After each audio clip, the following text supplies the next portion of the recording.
Welcome back to Process Over Pressure, the podcast for founders, operators, and builders who are in the trenches doing the real work. I'm your host, Chad Paris of Stonefly Consulting Group, and every episode I sit down with someone who has built something worth talking about. Not the highlight reels, not the flashy, the real version, the full journey, the wins, the failures, and the grit that got them through. Today's guest has 30 plus years in luxury real estate.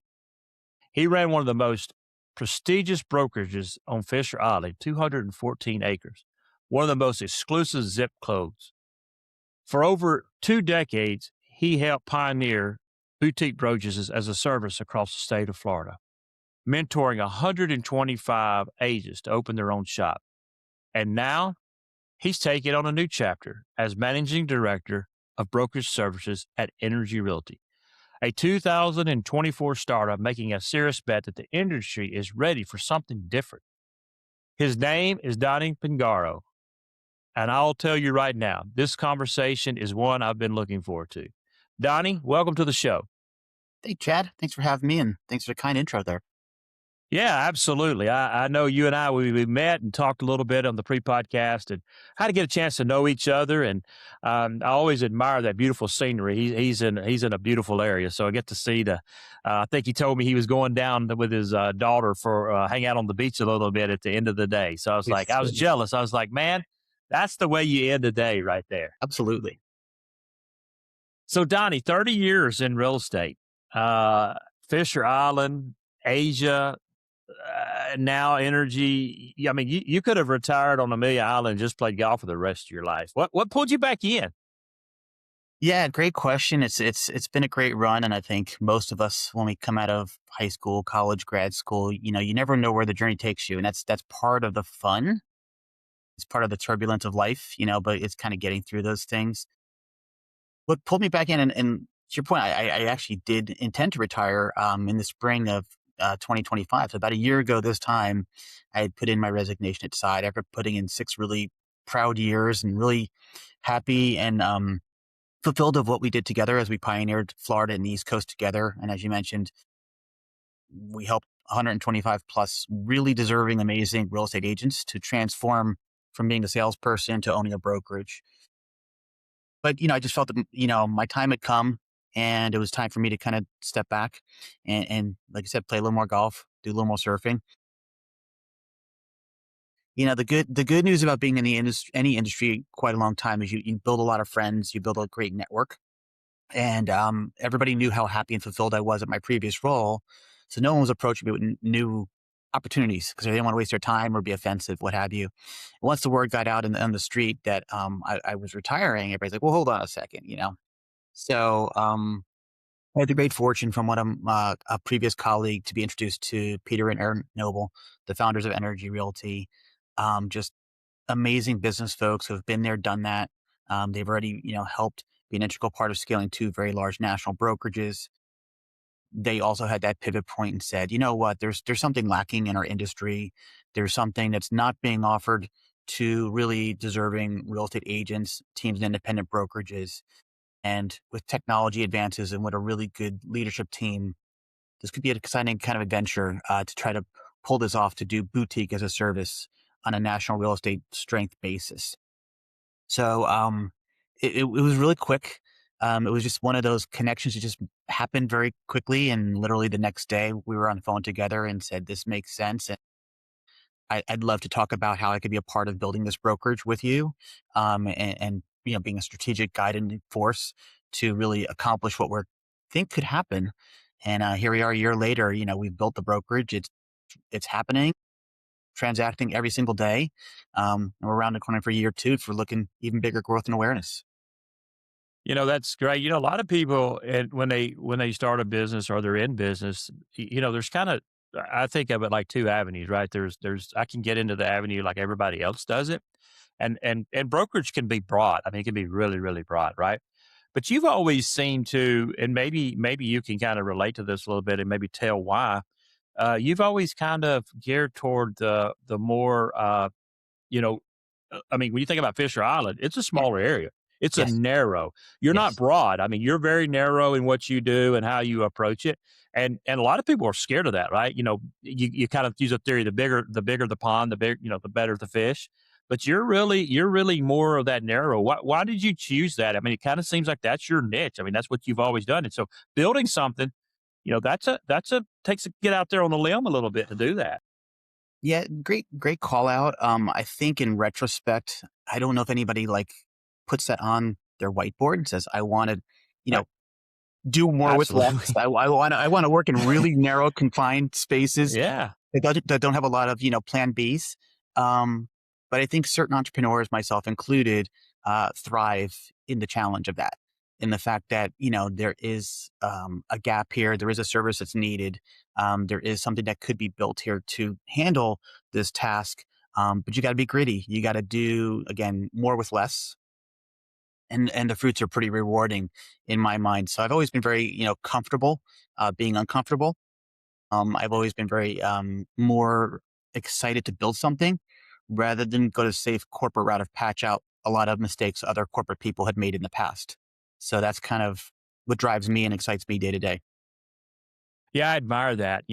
I think that says a lot about you as a person, really, because you're not always trying to look for the easy road. I mean, you're really looking for, you like the challenge, and for people that are listening, that maybe they're entrepreneurs or looking to get into stuff that, not always the easy road is the best road. You got to really find what your passion is, right? It's all about your passion and your heart and the gift that you've been given to be able to lean into that gift and go that avenue that you that's your calling. That's what you're good at, right? Yeah, I mentor a lot of folks, at this stage of my career, and I always, the word obsession had a bad stigma, but in my mind, I think it's a positive attribute, and I really lean back into that to a lot of people I speak to, saying I think to be on the upper echelon of success, it's easy to be average, right, and to be just good, but to really be great and excellent in your craft, whatever that is, I think you need a healthy level of obsession. It's I would say, I would argue it's probably impossible to be obsessed with something to that level in a healthy way if you're not passionate about it, Yeah, right? So again, there's a true. cause and effect. If you find something that's passionate, then you've got the ability and the wherewithal to be obsessed about it to some level. You've got a better chance of really doing something really cool and really at an excellent level, opposed to just try to drive down Main Street day to day on your career. Yeah, absolutely. I mean, listen, anytime you're an entrepreneur or you're a business owner, there's scary times, right? Everybody can be Absolutely. scared of Sure. do I do this, or am I going to look back and say, you've lost your mind? Why would you do this? I experienced that. I'm a new business owner myself, and so I get it. Like it's scary, but I think for people that are out there that are listening, is like, if you don't ever try to put yourself out there, you're never going to know. And if you're passionate enough about something in your heart that's burning, go do it. Life's too short. Yeah. Get out there and do that, right? Yeah. Go for it. Yeah. Uh, so one thing, when you and I were talking, which I thought was very interesting, you've been in the Miami market. You was in that area. Very, very competitive market, right? Very, and Very. Miami's changed several, over the years. It's changed. But one thing I think you was telling me that you kind of started the first like Asian division here in Miami. And so, here again, maybe you could tell a little bit about that. Like that's coming into Miami, creating something that is not existent and saying, you know what, I can do this. And so talk a little bit about that and kind of how that came about and how you did that. Yeah. It's, one of the more re- refreshing and interesting chapters of my career. So again, I was 20 plus years into my journey on Fisher Island. Um, it was hard work, but it was easy, if that makes sense at that juncture. Miami is a very turbulent market with a very aggressive, competitive nature. But being on a private island, having the moat, so to speak, definitely helped, help my stability of my business and just kind of keep on escalating. So that was really good. I didn't realize I was kind of getting a little burnt out, honestly, but I guess in retrospect I was. And one of my clients on Fisheron had an idea, and I met him in the island market, and he says, "Hey, Donnie, I got an idea. I want to build a Chinatown in Miami." And I'm like, dude, like there's no Chinese people in Miami. Like, what are you talking about? And he's like, no, no, no, no, no, just listen to me. And anyway, so we finished our breakfast, and I respected him, and I was intrigued. So we brought on 12 University of Miami foreign national students from mainland China, came to Fisher on every day for the entire summer. We gave them a research project. This is 2012, 13, 14. This is pre AI Wow. and everything. So Yeah, this is this was research, right? They had yeah. so got to get to know them, got to know what made them tick, why they decided to leave their home 7,000 miles to come to get college experience at University of Miami, what culturally that meant. Um, and from that, we realized that the business opportunity was just immense. The Asian influx of capital into North America was flowing. It was hitting a lot of the more traditional Asian American or Canadian Asian markets, such as Vancouver, Seattle, San Francisco, even New York and Boston. Um, and we realized on the map, if you look at it, that Miami was the last great North American city that did not have an Asian city or a Chinatown. So that Yeah. that got us into that mode of thinking like, what could this look like? Let's start planning it. Let's start doing some site allocation. We actually did have a handshake on a 210 parcel piece of land in Miami. Um, Everything was good. We were talking with the government. We were talking with different the planning boards. So we had plans to build 21,000 condos, two office towers, hotel, high end luxury, a casino, the whole deal. And unfortunately, the seller was close to 90 in age, had some legacy kind of seller remorse issues, and still wanted to make the deal, but never would sign the deal. Mhm. And through that period, age takes over at some point of all of our lives. At almost 90, he unfortunately passed away naturally. And his, sons had different ideas of what to do with the parcel. So it fell apart. But that got me into a different world of looking in terms of how a different culture approaches business, what matters to them, how they desire to be serviced. And it got me on the plane a ton in a lot of Asian American cities, Canadian American cities, and mainland China with my teammates, doing a lot of instant translation of presentations and bringing some really great people over to Miami and showing them what the promise was. And again, a lot of folks had invested some really nice of their equity into our Sunshine State and done very, very well because of our introductions. So it's been a lot of fun. It was a lot of fun doing that. Yeah, that's really cool. We sometimes think about, it's very easy to get into your own little world of where you live and who you are. And it's a big world out there, and there's a lot of different cultures in our country. And if you've anyone who's ever been in Miami, it is there's a lot of different cultures there, and it's you take the good and the bad, right? But it's great to see, you being able to do that and really learn about their culture and what works and what doesn't work and how to get the interest there. And so I thought that story was really cool. It's kind of you're a guy that does a deep thinking, a lot of research, and you don't just do it. I think you mentioned, like, we didn't have AI back then. This is No, this is like real research. You have to get down in the weeds and really figure it out. So I think that's really cool. but at some point you got to make the commitment and take a chance.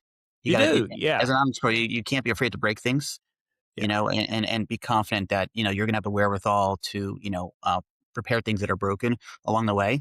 And again, I think that's something that you either enjoy about the business process or you don't. And the folks who don't, there's lots of opportunities, in corporate life for them. That's why entrepreneurs are entrepreneurs. yeah. It's right, and that kind of leads me right into my next question I was going to ask you is you've had a 125 uh, agents that you've kind of, I guess, mentored and started their own brokerage and kind of stepped out there. What is something, and because I'm a firm believer in we learn from our mistakes. Like, I think those are great. I Absolutely. think the mistakes are better sometimes than the wins because it helps us mold and get better. So what is, 125 people, you have to open their own brokerage. You kind of helped them with that. What was one of the most common themes that maybe went wrong in that business in the first 90 days that you saw? It's like maybe it's one or it's two, but I'd like to kind of point a couple of those out that, first 90 days, it's normal, happens. Yeah, no, I think it just comes down to change management first and foremost. I mean, no Yeah. one likes change management. If they start putting groceries in a different aisle in your local supermarket. That'll get you frustrated. You get rent That's a true. car and you don't know where the radio, it's the same car kind of thing. And when you go from being in real estate, being a top producing agent, like you're kind of a machine. You're doing a lot of transactions. We always kind of kid around that there's a lot of part timers in real estate, and a part timer may do one or two deals a year. They get stressed on a contract, and a top agent, that's a Tuesday afternoon writing a contract, right? It's very methodical to business. When you take that business mindset in motion and you put them in an entrepreneurial seat, and they have a lot of other things they need to start thinking about. Although in our platform, we took care of a lot of the things that really mattered, but were kind of boring and they didn't need to be focused upon. It did create some kinds of distress at times where someone just felt overwhelmed in terms Yeah. of the decisions that needed to be made because now I'm the boss. This is my brand, etc. So that was the most common thing, and we would prepare as much as possible the mindset prior to that, saying, "Okay, you're about to make a big announcement. We're here for you. Yeah. Understand it's maybe uncomfortable." The most important thing when you're in any kind of public facing service industry is kind of like never let them see you sweat, right? We're all gonna have good days and bad days, but that doesn't Yeah. matter to your buyer or seller. They they want the best Chad they can ever get on that day, whether you're having a great That's right. day. The highs and lows are not what's important to them. It's what's important to them that day. So Yeah. that's the biggest thing that was a hurdle to kind of set expectations properly, identify sooner than later by being very overly communicative. To say, "Hey, Chad, are you having a good day? I see a lot of good things in your transactions. Is this too much, too little?" To be ahead of the curve. But there were definitely some conversations where you had to ease some people off the edge. Yeah, I mean, you make a great point. You think about when you said it best, like, hey, when you're in the day and you're an agent, you're just if you're a good agent, you're clucking along like you almost I don't want to say put it on autopilot. That's not by any means because you're working very hard, but you're good at what you do and you're just kind of that process is down. Leaving that now, moving over into that being the brokerage and kind of being your show comes with its own set of responsibilities and challenges that you have to do. And it's that mindset, right? I think that's the thing is it's a mindset. It's a mindset change and how you approach the day.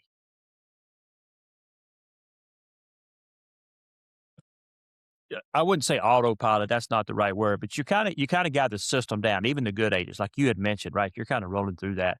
And then all of a sudden now you're the brokerage and it comes with its own set of challenges and dealing with that. And, I think for people that are listening out there and want to know like the real world, because one of the things we want to be in this show is we talk a lot about process over pressure.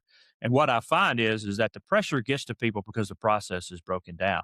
And I think you and I see a lot of like on that is defining that process and even on the good or the bad days, you got to stick to that process. That's the key, right?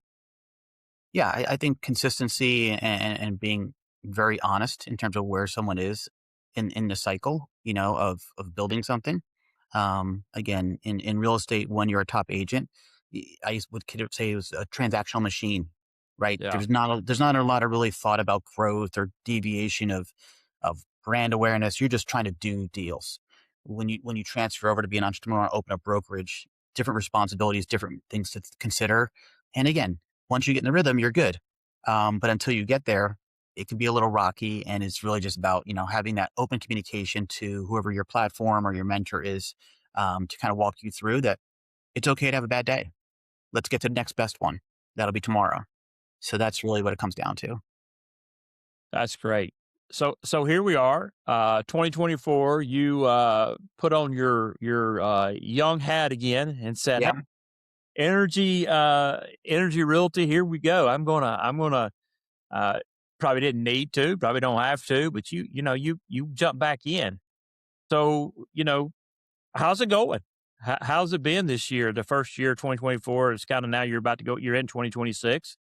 Talk about it. Give me the good, and let's talk about the bad. It's Energy Realty. Here it is, 2024. You're back in now. You're starting something new. So maybe tell me something good about it that's going on, or what y'all are doing right now, and then let's talk about maybe a bad that you've experienced. It's like, oh man, we get this is new. This is something different than it was 20, 20, 30 years ago. Yeah, to me, the good is really about the why, the DNA of why energy was built. It's more of a mission driven organization.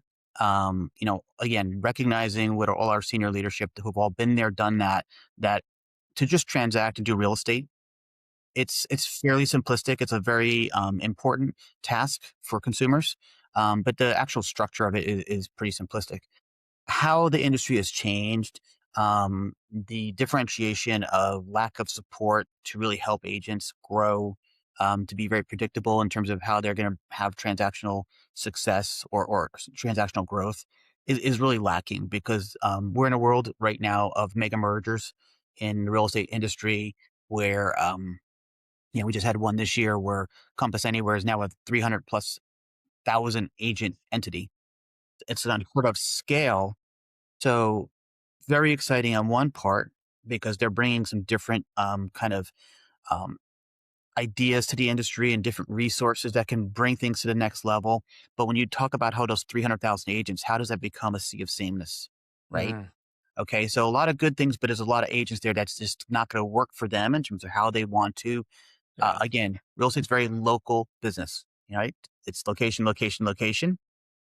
yeah, Um, So at Energy Realty, we just felt there was a gap in the industry where that boutique level of support that used to be very paramount in the business, that everybody kind of knew your name, everybody kind of had a more personalized awareness of what matters in your particular subdivision or community, opposed to the one across town or a different state for that matter.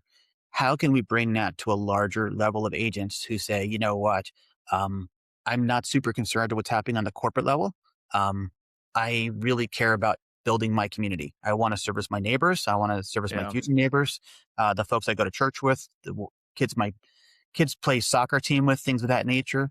That's the heart of a realtor, and that's been kind of like easing away. So Energy Realty really is designed to be built to service that agent, that team, or that independent brokerage who says, you know what, I know I can do more. I would like to have a better predictable path of success and growth. Um, and for me, that matters in a personalized way, not having just corporate big box of resources and goodies, having a new tech drop on me every single month. Super helpful, but it's very confusing to a lot of the agents. So that's kind of yeah, the good thing of what we're doing. And again, our year one in terms of the conversations we're having and seeing that it is working for the agents have taken that leap of faith saying, I like the idea. Let's give it a shot. Um, that's fun. That's very fulfilling. Um, the not so good like everything else. There's a lot of noise in every industry. You know what I mean? yeah, So again, we've been very methodical in terms of how we're building the brokerage. The foundation has been set over year one. Now year two is about awareness. So again, it's like everything when you're building something from scratch. Would you like it sooner than later? Absolutely. Would we like to have a little better penetration? For sure. Again, but we're comfortable in terms of the speed of our scaling. And we know now that, again, our foundation set, it really works very well for the folks who want to join us. Now it's getting that word out there to identify more folks who say, hey, I'm doing a great job. I'm selling a lot of homes, but I feel I could do it in a better way with a better package of resources and a partnership. Let's have a conversation. So that's kind of where we're at with that in those two sides of the coin. yeah. No, that's great, and I think you make some great points, and we have to understand the good, right, and what we're trying to do, and I just listened to you and some of the things. It does appear that a lot of mergers are happening. Real estate's becoming more, Consolidated. one, yeah, Yeah. Yeah. and I know for me, one of the things that I enjoy the most is having an agent, that is local, that's in my area that I feel connected to, because you have to go through some personal conversations about where you are with when you're talking about moving into a home. It's not just transactional. It's there's a personal element because you have an idea of what you want in a home, and it's I guess what I'm trying to say is like, we're letting that agent really into our world as an individual. And Hopefully. Yeah. I mean, you should if you're really Yeah. trying to do that. So, Right. what I hear you saying is that's where you're taking to the next level is really that personable relationship and that boutique experience. I think you're right. I think the industry's missing that, and I think that's really admirable that y'all are doing that and trying to bring that experience back to people. Yeah, no, it's essential in the real estate world. When I was transactional, I used to pride myself in really just asking probing questions and letting my buyers or sellers roam. If I was a seller, I'd say, walk me through your home. Tell me what matters to you. What's the most exciting thing about your home? What's the thing you learned that you didn't like as much about the home? Because there's certain things you may not know what that sunrise looks like or feels like or smells like, right? That they're going to know. They can alert you. And the same when I would work, with buyers, I would like to, again, you would talk about the actual structure, the dynamics of a condo or a home. What was more important to me was sitting on the patio or sitting at a dining table in a prospective home, and I'd be like, "Hey, Chad, walk me through what does your family, dinners look like? What's most important to you? To understand, is it having an open kitchen? Is having a closed kitchen?" We would go around different parts of the island and kind of talk about, their family. What's the next best thing they're looking to create in their legacy? My grandkids are just taking up tennis. Fantastic. Have they played on grass courts before? No, we don't have grass courts in Chicago, Illinois. Well, we do here. Let me show you what they look like here, and just Yeah, let's talk about what this could look like of offering this to your grandchildren in this wonderful stage of their life, where they've got this passion about this new sport to play on a surface that's usually reserved for people like playing at Wimbledon, right? So it would be really kind of that understanding what that's would cool. really drive them and why, and then it's not about the sale. It's about, I need to be here. Yeah. I need to be part of this community. And then the actual sale portion becomes secondary, which becomes much more fulfilling for both parties. Yeah, that's really good. So, Donnie, what one of the things I wanted to ask you is we talked a lot about kind of where you guys are, what you've been. What is for agents out there right now, or for the business or the industry? What is an area that's still a little clunky for those guys? There's a lot of talk with AI coming out, and there is I mean, coming out, it is here, right? AI is here. But what are some clunkiness that are still that maybe it's not just necessarily in with you, but that you see that's out there in general, that maybe some businesses are using AI to help with that, or are kind of bringing it into their real estate agent to kind of their agency to try to help a little bit with the clunkiness.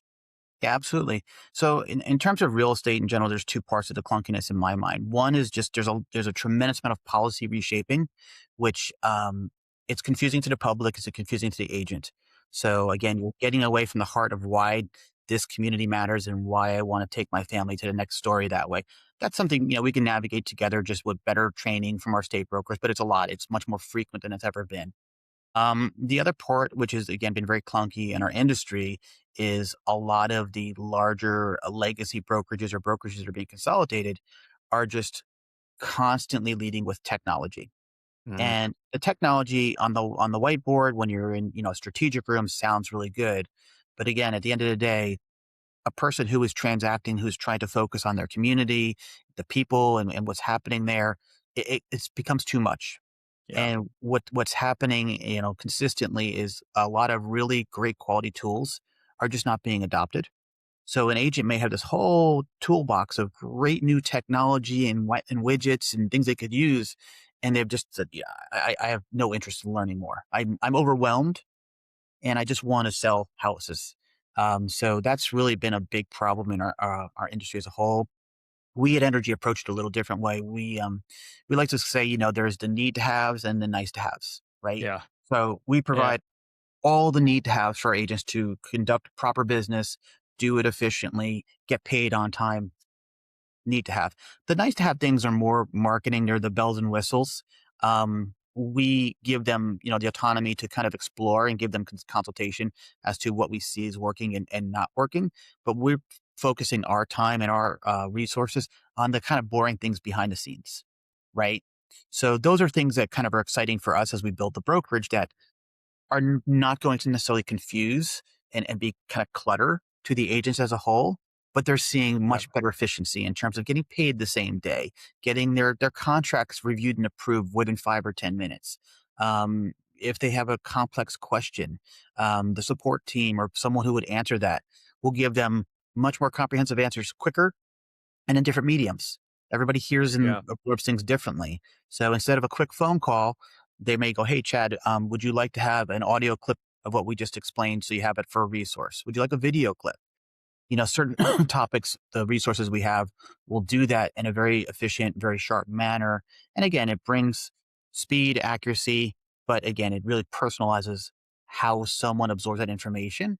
And then when they take that back onto the street with their co-agent or their consumer, they're more confident. And when you're in Yeah. sales, confidence is everything.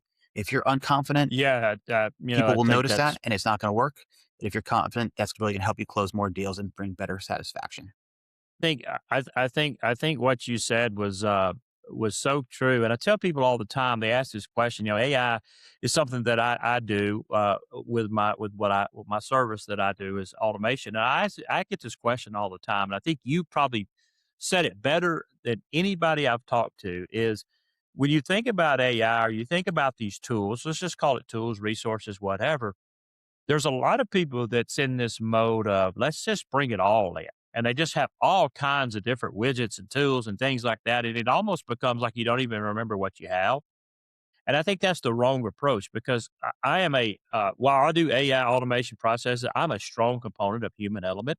I probably people will look at me like, okay, you said you do AI automation, but then you talk about human element because I think the human element I think they pair very well together if you do it right. Um, and so I always look at, like I tell people all the time, when you think about AI, think about it a way to take away if you're in your day and there's things that you're really good at and you enjoy doing, and that's that human part of it, but you have these things that keep pulling you away that you have to do. That's like, gosh, if I got to go sit down now and do this for 2 hours, I'd rather be doing this. That's a great place to do automation because if we can figure out a way to do that to give you more time to do the human encroachment with each other and do that, that's a win. That's a great place, in my opinion. That's just somebody pitching that to say, I think that's the best place to think about it. That's a great place to start. And it helps you to be efficient. I mean, you said that we want to be more efficient in our day and spend that more time where we can sit around that table and have that conversation with a homeowner. Not that because look, any business you have, there's busy work. You got to go back and do busy work. Sure. If we can tighten that up and Yeah. give you more time in front of people, then I think that's a win, right? No, absolutely. And specifically in real estate, to be present, when you're with your buyer or seller is so, so important. And again, I've been doing this a long time. I remember, when cell phones first came out, first came out, they could do one aspect at a time. So I was one of the first dudes who carried two cell phones because I wanted to be able to talk on the phone and do something with my other phone. Right? When you're in that mode and you're addressing things, you're not being present to your client in a moment, right? Because That's you're right. putting out fires, you don't have the efficiency you need to give them the proper focus and time. And what I always say, it's like I was busy running the brokerage, I was busy being with the client. Um, if I could have taken that noise away from me, right? And been much more efficient because there was different resources and different tools. And every time I was with Chad for that half hour, 40-minute, hour and a half, I was just dialed in and catch that one little glimmer of thing that mattered to you instead of being distracted about my second cell phone. How many more transactions would I have done? How much better would that experience have been for my buyers and sellers?